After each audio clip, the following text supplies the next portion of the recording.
নমস্কার বন্ধুরা, সংবাদ সোচ্চারে এই মুহূর্তে আপনাদের স্বাগত জানাই। আজকে আমাদের আলোচনার বিষয় হলো যে আপনারা জানেন গতকাল 4ঠা জুন অষ্টাদশ লোকসভা নির্বাচনের ভোট গণনা শেষ হয়েছে এবং এইবারের নির্বাচনে কেন্দ্রের ক্ষমতাসীন বিজেপি সরকার তারা কিন্তু নিরঙ্কুশ সংখ্যাগরিষ্ঠতা পায়নি, অন্তত বিজেপি পায়নি।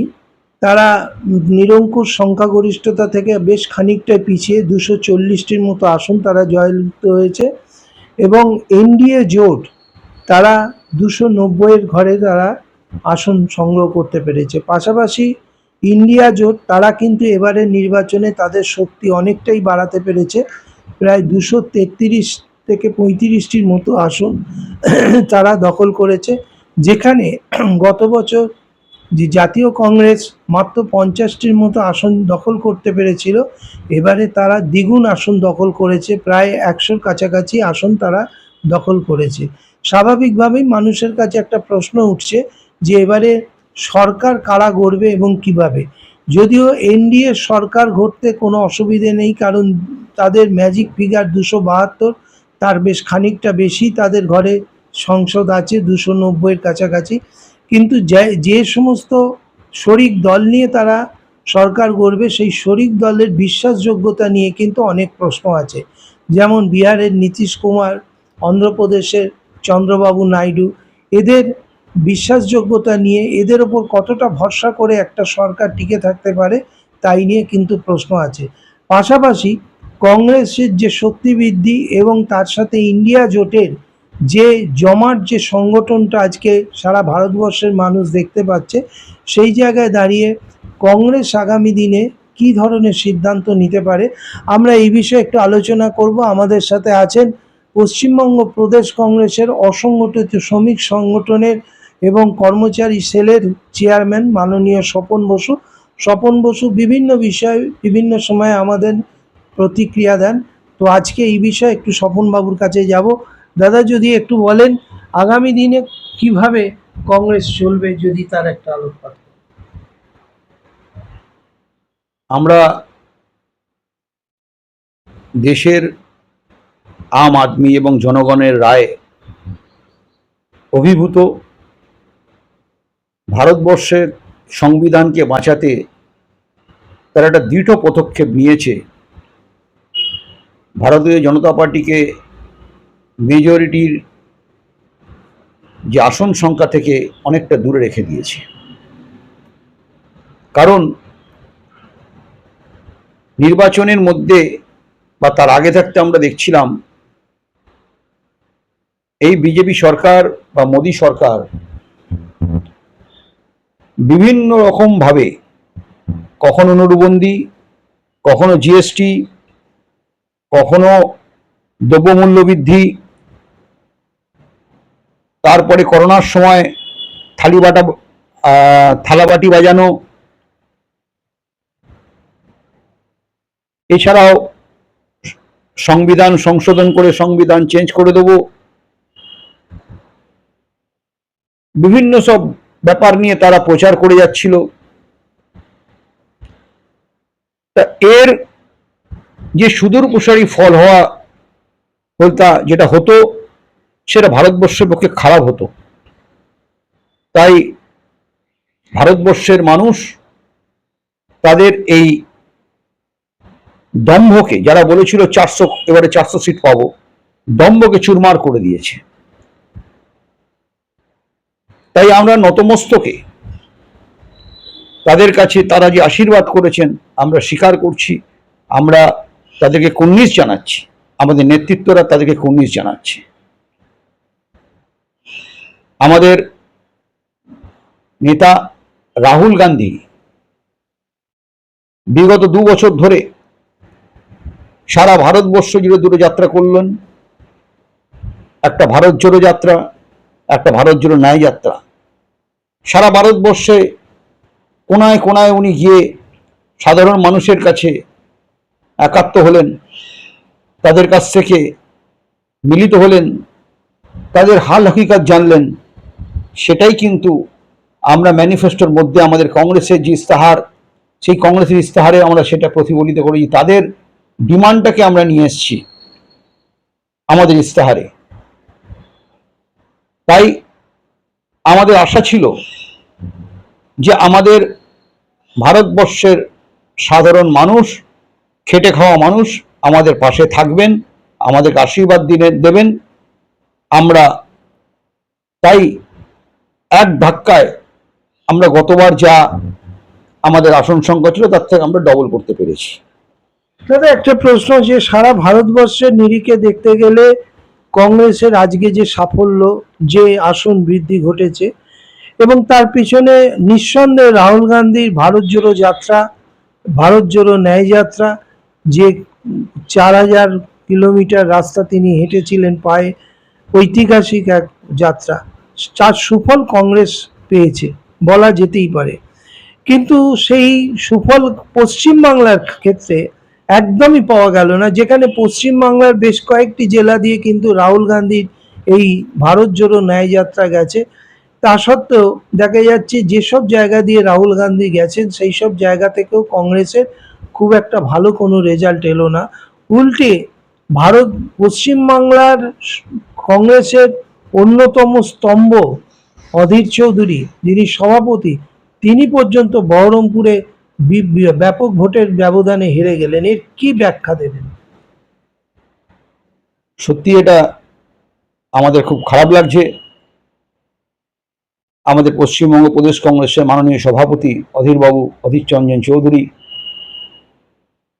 যিনি গত 5 বারের বহরমপুর থেকে জেতা সাংসদ, তিনি হেরে গেছেন।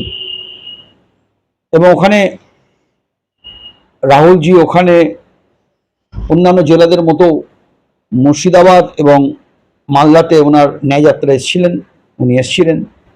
মালদাতে আমরা একটা সিটে জিতেছি ভালো ভোটে, আর একটা সিটে আমরা ভালো ফাইট দিয়েছি। কিন্তু এটা আমাদের কাছে সত্যি অবাক লাগছে, বিপর্যয় হলো যে অধীরবাবু হেরে যাওয়া। অধীরবাবু জনপ্রিয় সাংসদ, ওখানে কিভাবে হারলো সেটা আমাদেরকে একটু বিশ্লেষণ করে দেখতে হবে। আশা করি আমাদের নেতৃত্বরা এটা বা উনিও এটা নিয়ে বিশ্লেষণ করবেন বা চিন্তাভাবনা করবেন কেন আমাদের এই ফলটা হলো।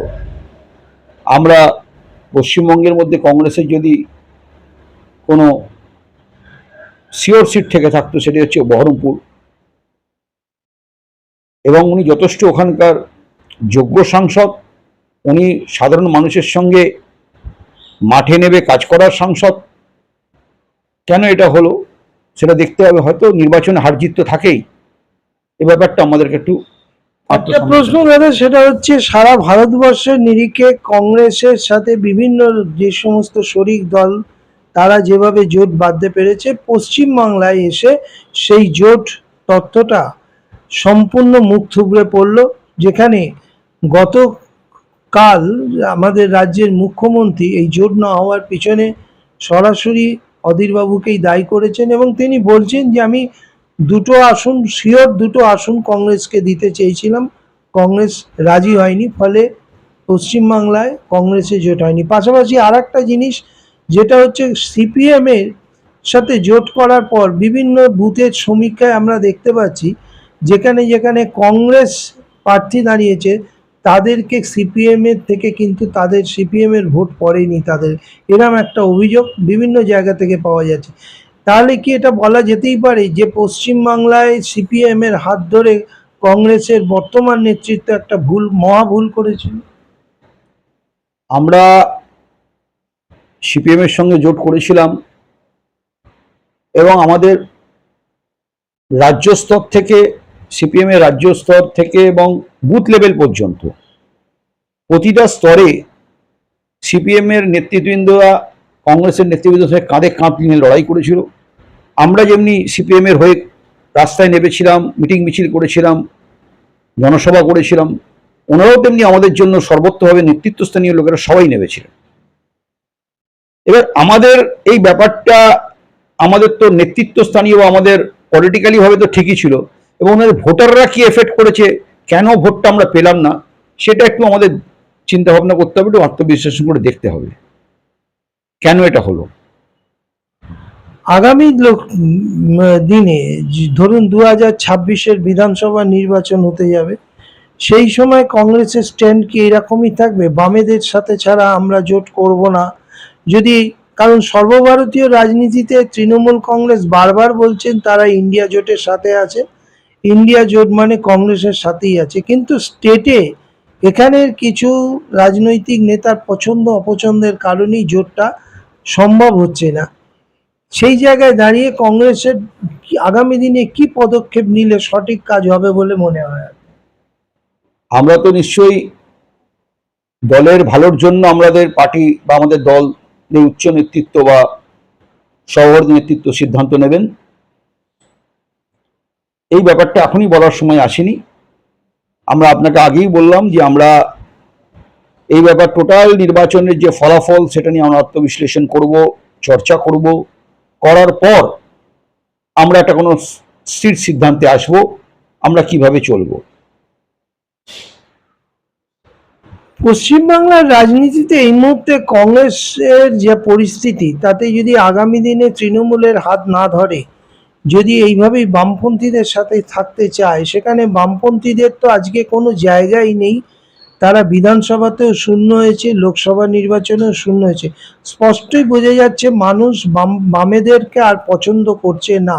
সেই জায়গায় দাঁড়িয়ে কতটা মানে রাজনৈতিক পেশাগতভাবে এবং রাজনৈতিক বা সঠিক সিদ্ধান্ত হবে যদি সিপিএম এর সাথে থাকে, সে বিষয়ে কি বলবেন?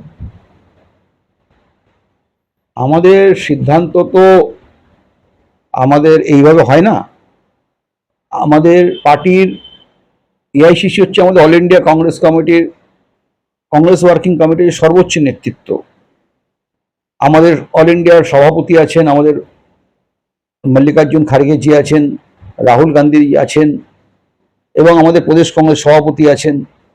সবাই মিলে বসে একটা সিদ্ধান্ত হয়, সেই সিদ্ধান্তটাই আমরা কংগ্রেসের সমস্ত স্তরের মানুষরা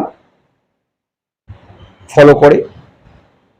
তো যে সিদ্ধান্ত হবে সেই সিদ্ধান্ত আমরা পাবো। আপনি বলছেন এআইসিসির সিদ্ধান্ত নিয়ে সর্বস্তরের মানে কংগ্রেস তারা সেইভাবেই চলবে, কিন্তু এইবারের লোকসভা চরম সন্ধিক্ষণে দেখা গেছে পশ্চিমবঙ্গে কংগ্রেসের সভাপতি সম্বন্ধে কেন্দ্রের জাতীয় কংগ্রেসের সভাপতি মল্লিকার্জুনকে ক্ষেদ প্রকাশ করতে দেখা গেছে। তিনি বলেছেন যদি মনে হয় কংগ্রেসে থাকতে পারলে থাকুন, না হলে বাইরে চলে যান। অধীর চৌধুরী সম্পর্কে বলেছেন। তারপরেও কি করে বলছেন যে কেন্দ্রের সাথে তাদের সিদ্ধান্ত অনুযায়ী পশ্চিমবঙ্গ কংগ্রেস চলছে?